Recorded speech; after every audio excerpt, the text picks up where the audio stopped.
여러분, 우리가 생각할 때 지금 나에게 있어서 가장 시급하고 나에게 있어서 가장 급한 것이 무엇인가, 이런 질문을 받는다면 우리는 여러 가지로 대답할 겁니다. 나에게 있어서 가장 시급한 것은 물질이야, 건강이야, 자녀 문제야, 학교야, 직장이야, 이렇게 여러 가지로 말을 할 수 있겠습니다만, 그러나 여러분, 그게 정답은 아닙니다. 성경이 이 부분에 있어서 가장 명확하게 말씀하고 있는 게 뭐냐면, 우리의 인생 가운데 가장 급하고 시급한 거, 가장 근본적인 문제는 내 영혼의 죄 문제라고 성경은 명확하게 말하고 있는 겁니다. 여러분, 이 세상의 그 어떤 것도요, 내 죄의 문제보다 더 시급하고 급박한 것은 없습니다. 그렇기 때문에 이런 점이 있기 때문에 우리는 살아계신 예수님을 만나야 되고 찾아야 되는 이유가 여기에 있는 줄로 믿습니다. 왜 그러냐면 이 죄의 문제는요, 오직 예수 그리스도 외에는 해결해 줄 수 있는 분이 없기 때문입니다. 여러분, 이 죄에 관한 이 문제는요, 절대로 시간이 해결해 주지 못합니다. 시간이 지나면 이 문제는 풀어질 거야, 시간이 지나면 이 문제는 해결될 수 있어. 절대 그렇지 않습니다. 여러분, 이 죄는요, 우리가 후회한다고 해서 만회하는 것이 아닙니다. 여러분, 우리가 후회한다고 이 문제가 풀어지는 것도 아니고, 이 죄의 문제는요, 만회할 수 있는 것이 아닙니다. 여러분, 이 죄의 깊이만큼, 내가 지은 죄의 깊이만큼 내가 좀 고생하면 돼, 내가 고통 가운데 빠지면 돼, 내가 자유하면 돼, 아니라는 겁니다. 그렇다고 해서 죄의 문제가 풀어지지 않습니다. 여러분, 분명히 알아야 될 게 뭔지 아십니까? 여러분, 죄는요, 용서받아야 되는 것인 줄로 믿습니다. 그렇기 때문에 이 죄 문제를 해결할 수 있는 오직 한 분, 그 예수 그리스도를 만나야 되는 이유가 여기에 있습니다. 사랑하는 성도 여러분, 오늘은 예수님이 부활하신 부활절입니다. 지금 예수님은 내 죄 때문에 십자가에서 죽으셨습니다. 근데 여러분, 여기서 한번 생각해 봐야 될 것이 있는데, 예수님이 내 죄 때문에 죽으셨다. 그렇다면 예수님이 죽어야만 해결되는 나의 죄는 도대체 무엇인가? 이걸 생각해 봐야 되는 거예요. 우리는 흔히 죄라고 하면 항상 떠올리는 죄의 목록들이 있죠. 거짓말, 사기, 도둑질, 음란, 수근수근거림, 악독, 이런 것들을 항상 쉽게 떠올립니다. 그러나 성경이 명확하게 말하는 게 뭐냐면, 지금 제가 말씀드린 이 죄의 목록들은요, 죄 그 자체가 아니라 죄로 인한 열매, 죄의 결과라는 겁니다. 이것은요, 죄의 나무에서 그냥 열리는 열매일 뿐입니다. 여러분, 죄의 본질인 뿌리, 죄의 뿌리가 땅에 박혀있는 한 이 열매들은요, 그저 시간이 지나면 사시사철 저절로 열리게 되는 겁니다. 여러분, 우리가요, 그 죄에 대한 열매 하나 따서 버린다고 해서 이 죄의 문제가 해결되지 않습니다. 오늘 예배드리는 여러분들 가운데요, 한번 생각해 보십시오. 회개기도 한번 죄 짓고 나서 안 해본 사람이 어디 있습니까? 죄를 짓고 나서 후회 한번 안 해본 사람이 어디 있습니까?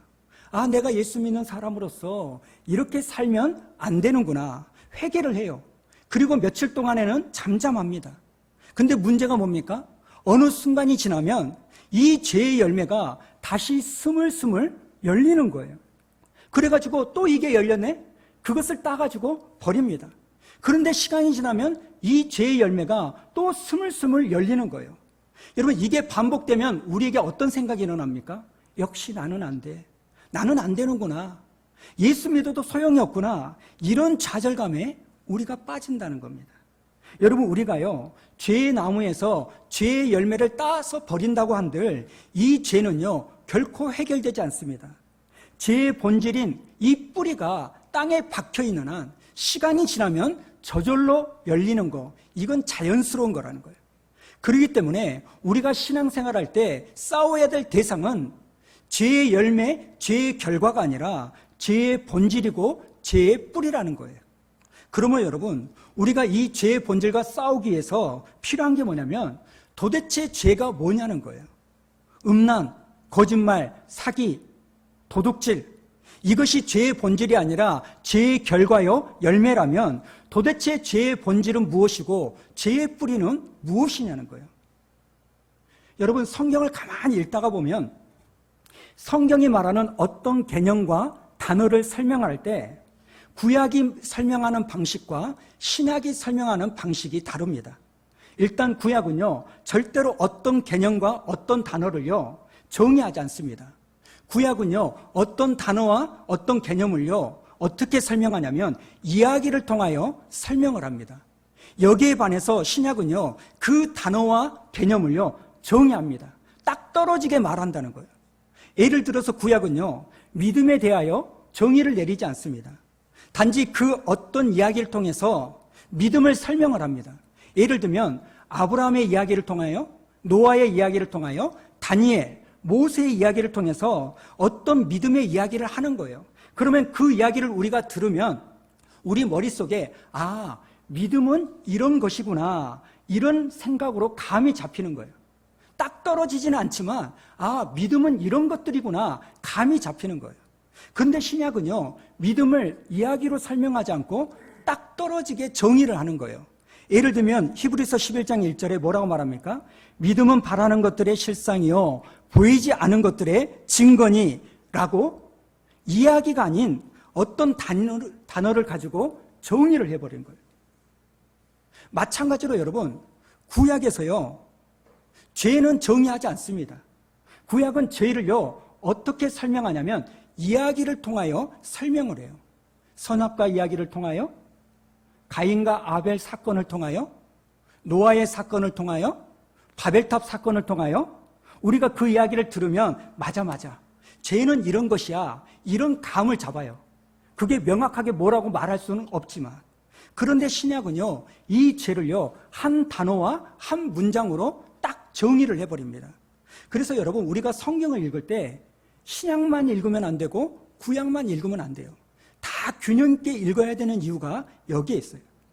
여러분, 이 죄에 대한 본질적인 정의가 신약에는요, 로마서 1장에 나와 있는데요. 자, 로마서 1장 21절, 우리 밑줄 쳐 있는 부분만 읽어보도록 할까요? 시작.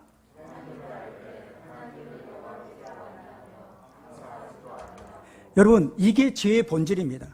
우리가 하나님을 알아요. 그러나 하나님을 영화롭게 하지 않습니다. 우리가 알아요. 그런데 하나님께 감사하지도 않는 거, 이게 죄의 본질이에요. 또 28절에 보면 이런 말이 있죠. 또한 그들이 마음에 하나님 두기를 어찌한다고요? 싫어하며. 그러니까 죄의 본질은 하나님의 하나님 되심을 인정하지 않고 하나님의 하나님 되심을 거절하는 거, 내 마음에 하나님 두기를 싫어하는 것이 죄의 본질이요, 뿌리라는 거예요. 이게 죄의 핵심입니다. 여러분, 죄의 본질은요, 이기심이 아니고 거짓말이 아니고 음란이 아닙니다. 그것은 죄로 인하여 열매 맺는 결과물이에요. 여러분, 죄의 본질, 핵심이 뭐냐면 하나님의 하나님됨을 인정하지 않는 거예요. 하나님이 내 인생의 주인 되시는 것을 인정하지 않고 그저 내가 내 인생의 주인 되는 거, 이게 죄의 근본적인 본질입니다. 사실 여러분, 죄가 얼마나 우리에게 달콤하게 다가옵니까? 죄가 정말 싫고 역겹고 정말 죄가 안 좋은 거면 우리는 죄 짓기가 너무너무 힘들 거예요. 그러나 죄는요, 우리를 너무나 달콤하게 다가옵니다. 야, 네 인생의 주인은 너야. 네 삶을 왜 보도 듣도 못한 하나님께 맡기려고 해? 야, 네 나이가 얼만데 언제까지 하나님께서 시키는 대로 살 거니? 야, 네가 하고 싶으면 하고 하기 싫으면 안 하면 되는 거 아니냐? 여러분, 왜 귀신이요, 예수님을 보고도 구원받지 못할까요? 예수님이요, 하나님의 아들인 것을 귀신은 알았어요. 그래서 그렇게 고백을 합니다. 그러나 귀신이 구원받지 못한 이유는 딱 하나예요. 하나님의 아들이 예수님인 걸 알지만 뭐라고 말합니까? 당신이 나와 무슨 상관이 있습니까? 하나님으로부터 간섭받기 싫어하고 하나님이 내 인생의 주인이심을 인정하지 않는 삶, 그게 죄의 본질이요, 핵심이라는 거예요. 여러분, 죄가요, 얼마나 우리에게 달콤하게 다가오는지 모릅니다. 마치 창세기에서요, 사단이 뱀으로 가장해서 아담과 하와를 속이지 않습니까? 뭐라고 속입니까? 이 열매를 먹으면 선악을 분별하는 일에 너희들이 하나님처럼 될 수 있어. 하나님처럼 되려고 아담과 하와가요, 선악과를 먹어버리는 거예요. 여러분, 성경 전반에 걸쳐서 죄의 핵심, 죄의 뿌리는 거짓말하고 도둑질하고 사기치는 이게 아니라 하나님을 내 인생의 주인으로 모시지 않는 내 마음에 하나님 두기를 싫어하는 거. 그래서 내 인생은 나의 것, 내가 내 인생의 하나님이라고 주장하는 삶을 사는 거, 이게 죄의 본질인 줄로 믿습니다. 그러니까 여러분, 다시 처음으로 돌아가서 우리 예수님이 죽으신 거 왜 죽으셨을까요? 그저 죄의 열매, 거짓말, 도둑질한 거, 사기친 거, 음란한 것들을 했던 거, 수근수근한 거, 험담한 거, 이 죄의 열매를 없애기 위해서 예수님이 죽으신 게 아니라 그 죄의 본질인 하나님을 내 인생의 주인으로 모시지 않는 이 죄의 뿌리의 문제를 해결하기 위하여 우리 예수님이 이 땅에 오셨고 십자가에 죽으시고 부활하신 줄로 믿습니다. 여러분, 우리 주님은요, 두 가지 이름이 있죠. 하나는 뭡니까? 구원자, 구주. 또 하나는 뭡니까? 주님이에요. 오늘날 많은 예수 믿는 사람이 예수를 구원자로 구주로는 믿어요. 그러나 내 삶에서 예수 그리스도를 주님으로 인정하지 못한 삶을 너무너무 많이 사는 겁니다. 여러분, 진정한 회개가 뭘까요? 그저 죄의 결과인 거짓말하지 않고 도둑질하지 않고 내가 잘못된 삶을 살았던 그 죄의 열매를 회개하는 것이 회개가 아닙니다. 진정한 회개는 울고 불고하며 안타까워하면서 이렇게 하는 것이 아니라 진정한 회개의 핵심은요, 구체적인 행동으로 하나님이 내 인생의 주인이심을 인정하고 실제로 그렇게 살아가는 거, 이게 회개의 모습인 줄로 믿습니다. 오늘 이런 맥락에서요, 예배드리는 저와 여러분들은 그동안 내가 내 인생의 주인이었던 이 죄의 뿌리가 부활하신 예수 그리스도를 만남으로 말미암아 하나님이 여러분의 주인으로 자리매김하셨습니까? 오늘 조금 전에 교회에서 회개기도를 할 때 일주일 동안 내가 잘못했던 죄의 열매만을 회개한 것이 아니라 신앙의 연수가 많고 직분이 많음에도 불구하고 여전히 모든 것을 바라볼 때 내 소견의 어른대로 행했던 이 삶에서 하나님이 원하시는 그 삶으로 살겠다라는 이 결단에 회개를 하셨냐고요. 여러분, 우리 주님이 부활하셨습니다. 죄와 사망의 권세를 이기시고 부활하셨는데 그것은 단지 우리의 거짓말, 우리의 수근수금, 우리의 험담, 음란, 도둑질, 이것들을 위해서 부활하신 게 아니라 우리 인생의 근본적인 죄의 뿌리를 해결하기 위하여 죽으시고 부활하신 줄로 믿습니다. 그 주님을 우리가 믿는다면 우리는 예수 그리스도를 구주로만 믿을 게 아니라 내 인생의 주인으로 고백하며 살아가야 되는 인생이 되어야 될 줄로 믿습니다.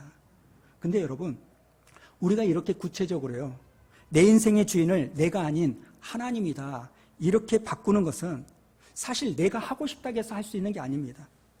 죄성을 가진 우리 인간은요, 끊임없이 내 인생은 나의 것, 내 인생은 나의 것, 이 노래를 부르며 삽니다. 그렇기 때문에 여러분, 우리가 날마다 십자가의 내 정과 욕을 못 받고 예수 그리스도를 만나고 바라봐야 되는 이유가 여기에 있어요. 이게 무슨 말이냐면 오늘 본문 4절부터 보면요, 이 사도 바울이 반복되어 쓰는 단어가 있습니다. 자, 한번 보십시오. 4절을 보면 장사 지낸 바 되셨다가 성경대로 사흘 만에 다시 살아나사. 자, 예수께서 부활하셨습니다. 부활하신 다음에 5절부터 보니까 어떤 일을 하셨냐. 자, 5절부터 8절까지 우리 한번 읽어볼까요? 시작. 게바에게 보이시고 후에 12 제자에게와 그 후에 500의 형제에게 일시에 보이셨나니 그 중에 지금까지 대다수는 살아있고 어떤 사람은 잠들었으며 그 후에 야고보에게 보이셨으며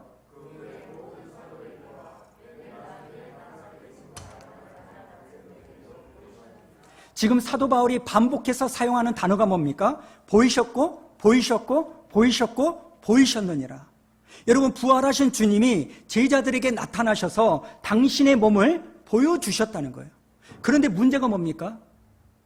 누가복음에 보면 엠마오로 가는 두 제자가 있죠.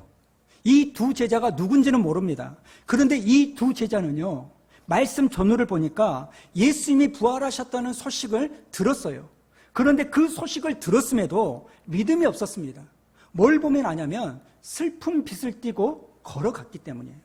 이런 믿음 없는 두 제자들에게 예수님이 찾아오십니다. 그런데 놀라운 게 뭐냐면 찾아와 주신 분이 부활하신 예수님이라는 것을 모른다는 거예요. 나중에서야 이 제자들이 알게 되는데요. 제가 이 말씀을 쭉 보니까요, 몰랐다가 이 제자들이 주님을 알게 되는 이 과정에서 굉장히 중요한 포인트 하나를 발견합니다. 누가복음 24장 16절에 그 말씀이 나오는데요. 16절 한번 보십시오. 그들의 눈이 가려워져서 그인 줄 알아보지 못하거늘. 그 다음에 예수님이 오신 것을 보고 깨닫게 된 거 30절 한번 보십시오. 그들과 함께 음식 잡수실 때에 떡을 가지사 축사하시고 떼어 그들에게 주시니. 자, 색깔 있는 부분만, 밑줄 있는 부분만 읽어볼까요? 시작. 그들의 눈이 밝아져 그인 줄 알아보더니. 저는 오늘 이 말씀을 보면서요, 우리 신앙생활에서 그저 죄의 열매만을 따는 그 인생이 아니라 근본적인 죄의 뿌리를 해결해 주시는 이 부활하신 주님을 저와 여러분이 만나기 위해서는 두 가지가 충족되어야 된다고 생각합니다. 첫 번째가 뭔지 아십니까? 내가 애써서 예수님을 만나는 게 아닙니다. 주님이 주권적으로 나를 찾아와 주시는 은혜가 먼저 필요합니다. 그리고 또 하나, 주님의 그러한 은혜, 나를 찾아와 주시는 하나님이 임할 때 뭐가 필요합니까? 그것을 알 수 있는 영안이 열려야 되는 거예요. 여러분, 왜 이게 의미가 있을까요? 간단합니다. 아무리 살아계신 예수 그리스도가 인류사에 큰 의미를 가진 부활을 하셨다 할지라도 그 부활의 주님이 저와 여러분 개개인에게 나타나 주지 않으신다면 그것은 나와 아무런 소용이 없는, 상관없는 일이 되는 거예요. 그러면 여러분, 우리가 알아야 될 게 뭔지 아십니까? 하나님의 사랑은 나타나시는 사랑이에요. 그런 건 또 한 가지 중요한 포인트는 뭡니까? 이 부활하신 주님이 나타나시되 누구에게 나타나십니까? 실패한 자들에게 나타나셨다는 거예요. 실패한 자들에게.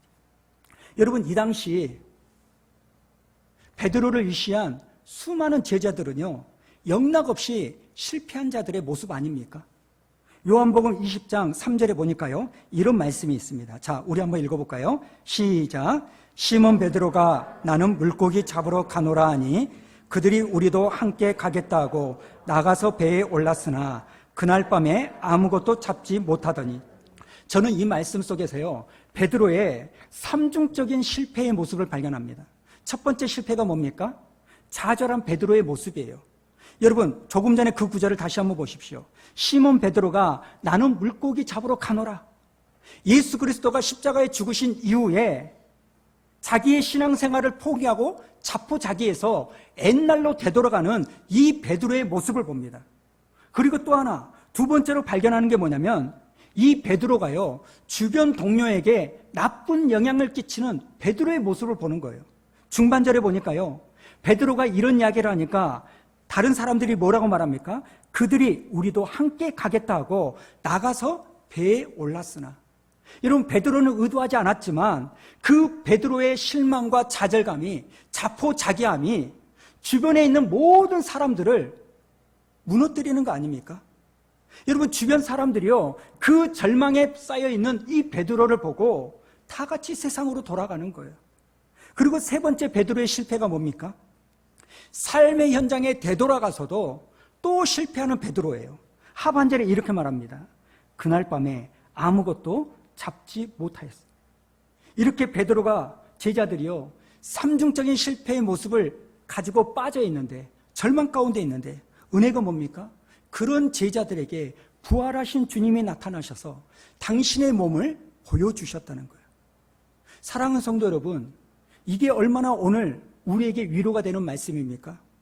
오늘 부활절을 맞이하는 이 아침에 우리 주님이 우리에게 찾아와 주시는데 그 찾아와 주시는 대상이 세상에서 성공하고 박수치고 지난 엿새 동안 사람들에게 인정받는 그런 사람들에게만 임하신 것이 아니라 초라하고 보잘것없고 때로는 실패하고 낙심해 있는 그 사람들에게도 예외 없이 모두에게 임하시는 축복의 메시지가 된 줄로 믿습니다.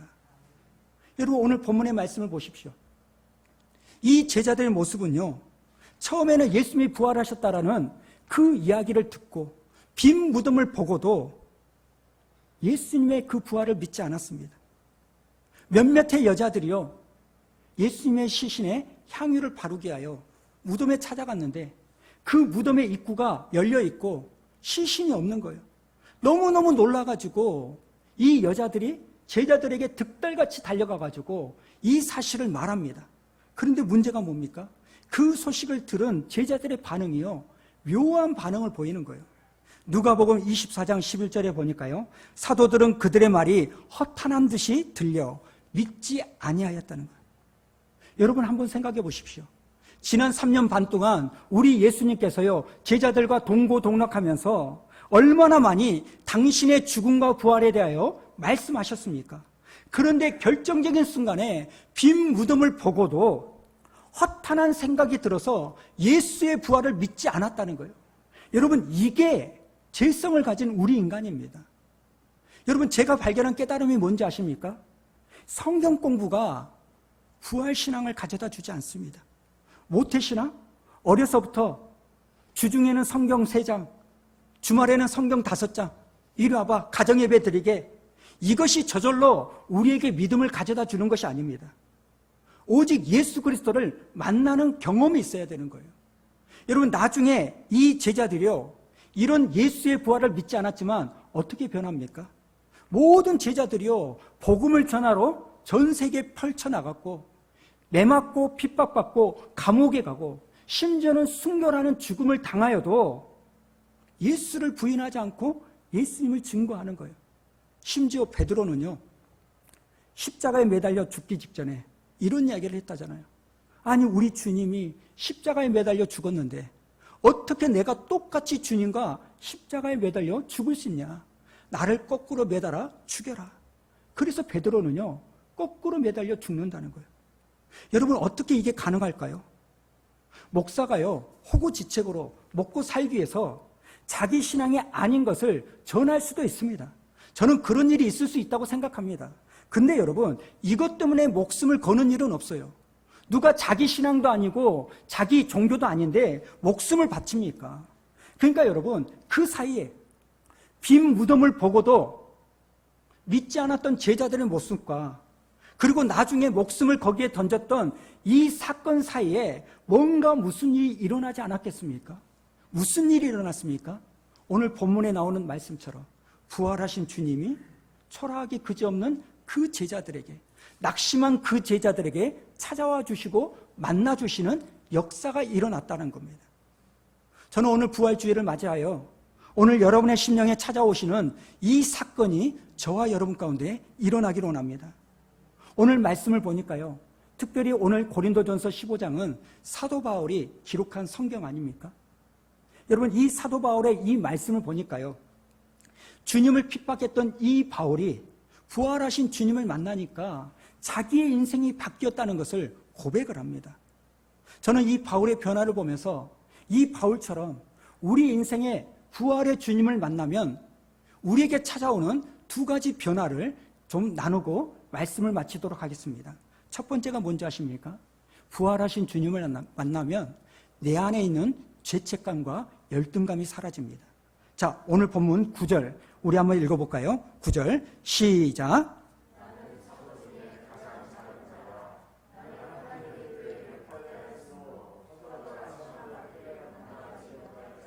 여러분, 이 9절을 보면 바울이 과거에 저질렀던 어떤 잘못된 모습들 때문에 굉장한 죄책감을 가지고 있음을 느낄 수가 있는 거 아닙니까?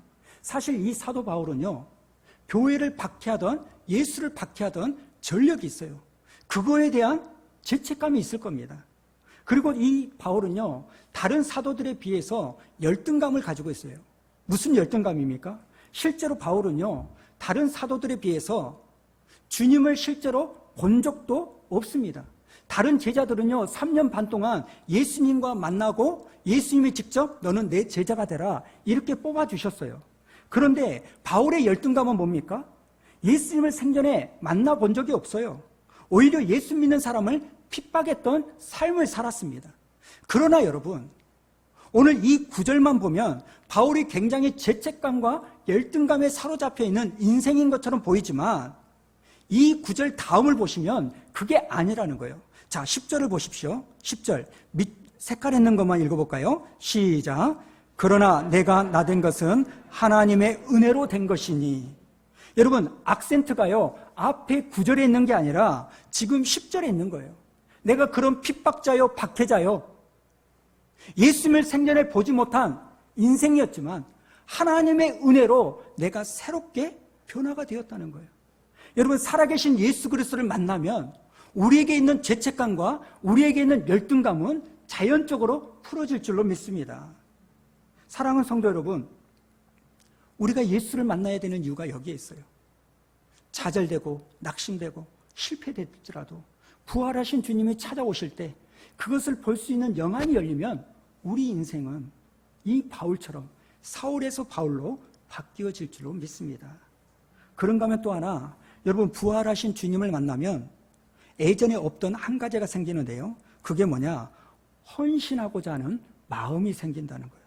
자, 10절 하반절 우리 색깔 있는 것만 우리 한번 읽어볼까요? 시작.